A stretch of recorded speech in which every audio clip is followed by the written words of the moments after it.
नमो नमः विद्यार्थियों। आज हम सभी एमए फाइनल संस्कृत का चतुर्थ प्रश्न पत्र पढ़ेंगे। इस प्रश्न पत्र में आज हमारा विषय है लघु सिद्धांत कौमुदी। लघु सिद्धांत कौमुदी में भी हम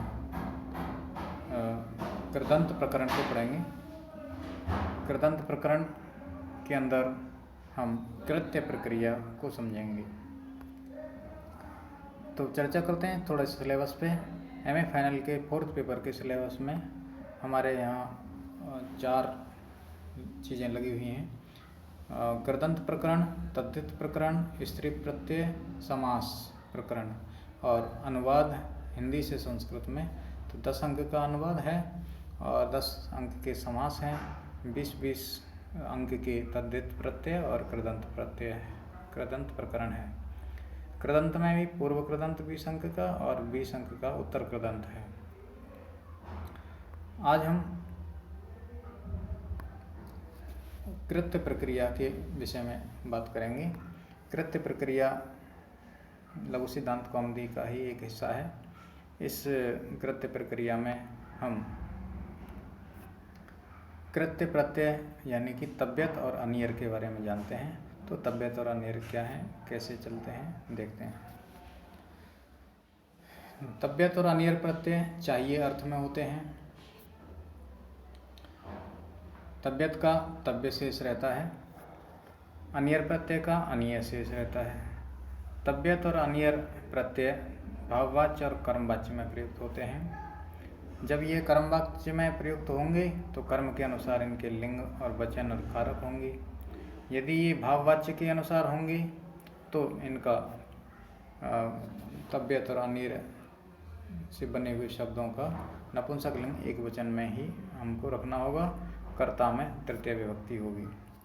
इन प्रत्ययों से बने शब्द के रूप जब चलेंगे तो राम के समान चलेंगे पुल्लिंग में, स्त्रीलिंग में चलेंगे रमा के समान और नपुंसक लिंग में गृह के समान चलेंगे। अब बात करते हैं कुछ कृत्य प्रक्रिया में काम आने वाले प्रमुख सूत्रों की। तो हम पहला सूत्र ले रहे हैं धातोः। धातोः अष्टाध्यायी से लिया गया है। 3:1-91 तृतीय अध्याय के पहले पाद का 91वां सूत्र है। इसकी वृत्ति को हम एक बार देख लें तो आ तृतीयाध्याय समाप्ते ये प्रत्ययास्ते धातोः परेष्युः। अर्थात तृतीय अध्याय की समाप्ति तक जो प्रत्यय आएंगे वे प्रत्यय धातु से परे प्रयुक्त होंगे। इन्हीं को हम कृत अतिंग इति कृत संज्ञा। कृत अतिंग क्या है? कृत ही है अतिंग, यानी अतिंग जो प्रत्यय हैं वही कृत हैं।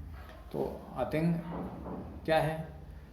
तिंग प्रत्यय को हमने पढ़ा था सुप तिंगंतम पदम, जहाँ पर सु औज सामौट सष्टाभ्याम भेष ये सुप प्रत्यय हुआ करते थे। तिप तस जी सिप थस थ मिप वसमस त आतम झ थस आथम ध्वम इट वहिंग महिंग ये तिंग प्रत्यय हैं। तो इन तिंग के अलावा जो बचे वो सारे के सारे क्या हुए? अतिंग हुए। और कृत क्या है? तो कृत अतिंग है, अर्थात जो तिंग से रहित हैं वही कृत प्रत्यय हैं। तो कौन कौन से हैं? अतिंग में क्या आएगा? तिप तस जी और इन सब को छोड़ करके जो प्रत्यय हुए वो अतिंग हुए। एक सूत्र है इसका कृत्याह। तो कृत्याह सूत्र क्या कहता है? णिवुल त्रचौ इत्यतः प्राक। णिवुल त्रचौ सूत्र का अंक जो दिया गया है यानी 3:1-133 तृतीय अध्याय के प्रथम पाद के 133वें सूत्र से प्राक पहले कृत्य संज्ञाः स्युः। जितने भी प्रत्यय कहे गए हैं वो कृत्य संज्ञक कहलाएंगे। उनमें कौन कौन से हैं? तब्यत, तब्यानियर, अचोयत, पोरद उपधात, एति स्तु सास दृजुषः क्यप, मृजेर विभाषा, हरि हलोर्ण्यत, ये सभी सूत्र क्या है? ये कृत्य संज्ञक कहे जाएंगे। अगला सूत्र है, हम जान लेते हैं कर्तरीकृत। कर्तरीकृत जो सूत्र है इसका मतलब है कृत प्रत्यय कर्तरी स्यात्। कृत प्रत्यय कर्ता अर्थ में होगा, कर्ता अर्थ में होगा। फिर चलते हैं वापस, हम तब्यत तब्यानी अर्थ ही, इनसे बनने वाले जो शब्द होंगे वो हमको एधितव्यम एदनीयम, ये दो शब्दों को हम देखेंगे। ये हमें परीक्षा की दृष्टि से भी देखना है। परीक्षा में एधितव्यम पूछ लिया जाता है और कहा कि इसकी रूप सिद्धि कीजिए, या एदनीयम पूछ लिया और कहा कि इसकी रूप सिद्धि कीजिए, तो हम कैसे करेंगे जानते हैं। आइए, पहला शब्द हमने लिया है एधितव्यम। प्रत्यय कौन सा हुआ? तब्यत प्रत्यय। इस एधितव्यम में धातु, मुख्य धातु जो हुई वो क्या हुई? एध धातु। इस एध धातु में अब हम एक सूत्र लगाएंगे। सूत्र का नाम है तब्यत तब्यानियरः। इस सूत्र को हम पूर्व में पढ़ चुके हैं। इस सूत्र से क्या होता है? तब्यत, तब्य और अनियर प्रत्यय होता है। तो धातु से हमने क्या लगा दिया? तब्यत प्रत्यय लगाया। तो ये क्या बन के आया स्थिति? एध प्लस तब्यत। इसके बाद तब्यत में जो अंतिम ता है, इस अंतिम ता की हलंत्यम सूत्र से इत संज्ञा करेंगे। हलंत्यम को हमने पढ़ा है, उपदेशे अंत्यम हल इत स्यात्। जो उपदेश की अवस्था में अंतिम हल है उसकी इत संज्ञा होती है। फिर इत संज्ञक का क्या करेंगे? तो इत संज्ञक के लिए हम एक सूत्र भी प्रयोग करते हैं, तस्य लोपः। इस तस्य लोपः सूत्र का क्या काम है? तस्य इतः लोपः स्यात्। उस इत संज्ञक का, जिसकी भी हमने इत संज्ञा की है हलंत्यम से या और अन्य किसी सूत्र से, उस इत संज्ञक का लोप हो जावे। तो हम किसका लोप करेंगे? किसकी इत संज्ञा हुई थी? हलंत्यम के द्वारा तब्यत के त की, तो लोप भी हम कर देंगे त का। तो हमारे पास स्थिति आ गई एध प्लस तब्य। इसके बाद क्या करना है? हम सूत्र लगाएंगे आर्ध धातुकम शेषः। आर्ध धातुकम शेषः क्या कहता है? कि शेष जो बच गए वो आर्ध धातु कहलाएंगे। तो शेष किससे बच गए? तो कहा सार्वधातुक जो प्रत्यय हैं उनसे बचे हुए जो शेष हैं वो आर्ध धातु कहलाते हैं। सार्वधातुक क्या है? तो उसके लिए एक सूत्र आता है तिंग शित सार्वधातुकम, अर्थात जो तिंग प्रत्यय हैं वो सार्वधातुक कहलाएंगे। तिंग प्रत्यय कौन से हुए? तिप तस जी सिप थस थ मेप वसमस त आताम झ थस आथम ध्वम इट बहिंग मईंग, ये जो तिंग हैं ये सार्वधातुक कहलाते हैं। और तिंग के अलावा शित, ऐसा जो इसमें श इत हो। श इत कौन कौन से में हो सकता है? जैसे शप, शप में श इत होता है। शन, शन में श इत होता है। तो ये कैसे कहलाएंगे? शित। शित का अर्थ क्या हुआ? जिसमें श की इत संज्ञा हो रखी हो वह शित कहलाता है। तो सूत्र क्या था सार्वधातु का? तिंग शित सार्वधातुकम। तिंग और शित प्रत्ययों की सार्वधातुक संज्ञा होती है। सार्वधातु के अलावा जो बच गए, अर्थात इनसे जो शेष रह गए, वो सब आर्ध धातुक कहलाएंगे। तो तब्यत ना तो तिंग है ना शित है, तो कौन सा हुआ? आर्ध धातुक प्रत्यय हुआ। अब हम इस आर्ध धातुक संज्ञा करने के बाद में क्या करेंगे? करने का इसका औचित्य है, क्योंकि हमको एधितव्य बनाना है। एधितव्य में ई लाना है। एधितव्य तो दिख रहा है हमारा, लेकिन हमको अभी क्या लाना है? ई लाना है। तो ई के लिए हम क्या करेंगे? इट का आगम करेंगे। इट का आगम करने के लिए हम सूत्र लेके आए हैं आर्ध धातुकस्य इड बलादेः। आर्ध धातुकस्य, आर्ध धातुक संज्ञा जिसकी हो रखी है, ऐसे अवयव इट का आगम होगा। कब होगा? जब वलादेह, वल प्रत्याहार के वर्णों से प्रारंभ होने वाला कोई प्रत्यय आगे होगा तब। अर्धातुक प्रत्यय कौन सा? यानी तब्यत प्रत्यय। तब्यत में आदि का क्या है? आदि में त है। त किस में आ रहा है? वल में। वल कहाँ से बनता है? हयवरट के व से लेकर के, हयवरट के व से लेकर के अंतिम जो सूत्र है माहेश्वर सूत्र, यानी कि हल, उसके ल तक वल, यानी कि सारे व्यंजन लगभग आ जाते हैं। हा छोड़ दिया, हा तो आ ही जाएगा। या को छोड़ करके सारे के सारे वल में आ जाते हैं। तो ये इट आगम करने का एक सूत्र हुआ। इस सूत्र से हमारा क्या आ गया, इट। स्थिति क्या बनी, एध प्लस इट प्लस तब्यत। स्थिति में हम देखें तो इट आया, एध हुआ और तब्य हुआ। अब इसमें ट हमारे काम नहीं आ रहा है, तो ट का क्या करें, हलंत्यम सूत्र से इस ट की संज्ञा करनी है।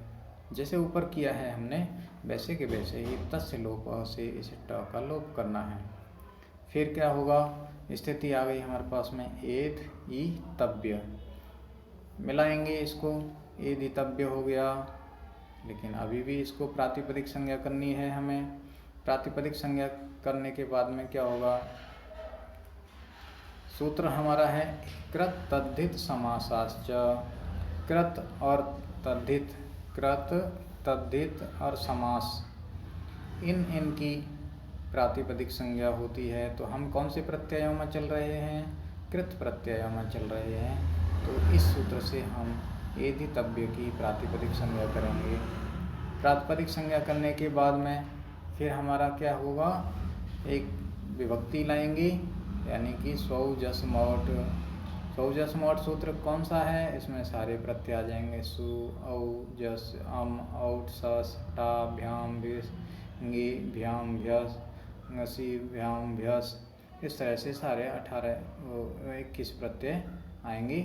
तो प्रथमा विभक्ति एक वचन, चूँकि एदितव्यम है, प्रथमा विभक्ति का एक वचन, इसकी विवक्षा में हमारा कौन सा प्रत्यय लिया हमने, सु। अब सु प्रत्यय में देखें, इसकी सु स्थिति बना दी हमने, एदितव्य प्लस सु। तो अब क्या करना है, चूँकि नपुंसक लिंग का है तो अतोअम। अतोअम एक सूत्र कहता है कि सु को अम आदेश हो जावे, तो कर दीजिए। एदितव्य के आगे हमने सु रखा, सु के स्थान पर अतोअम सूत्र से क्या किया, अम हो गया। दोनों को मिलाएंगे, एदितव्यम। लेकिन एक आ ज़्यादा आ रहा है, या एदितव्य का या में आ है और इधर अम में आ है। यहाँ लगना तो हमारा अकह सवर्णे दीर्घ चाहिए, परंतु एक सूत्र और है हमारे पास में, अमी पूर्वः। यदि अम है आगे तो पूर्व रूप हो जाएगा, और पूर्व रूप जैसे ही होगा तो हमारा रूप सिद्ध हो जाएगा। क्या बन जाएगा, एदितव्यम। हम एदितव्यम को लेकर चले थे और एदितव्यम हमारा अभी सिद्ध हो चुका है। कैसे कैसे हुआ है आपके सामने है, और आप बाकी के शब्द लेकर के खुद प्रैक्टिस कर सकते हैं। अगला हम एक और शब्द की सिद्धि करेंगे, वो हम अनियर प्रत्यय के माध्यम से कर रहे हैं। तो धातु वही है एध, एध में ही हम अनियर प्रत्यय लगाएंगे। तो देखते हैं कैसे कैसे बनता है। धातु हो गई हमारी एध, सूत्र वही काम में लेंगे हम, तब्यत तब्यानियरः। इस सूत्र से अनियर प्रत्यय आया, स्थिति आ गई एध प्लस अनियर। इसके बाद में हम र का क्या करेंगे, र की संज्ञा करेंगे हलंत्यम सूत्र से। र की संज्ञा करने के बाद तस्य लोप से उसका लोप कर देंगे। बचा जो हमारा वह एध प्लस अनियः, यानी कि लगभग हमारा सिद्ध हो चुका है। यहाँ हमें चूँकि इट की आवश्यकता नहीं आ रही है, ई नहीं चाहिए, तो एधनीय तो बन गया।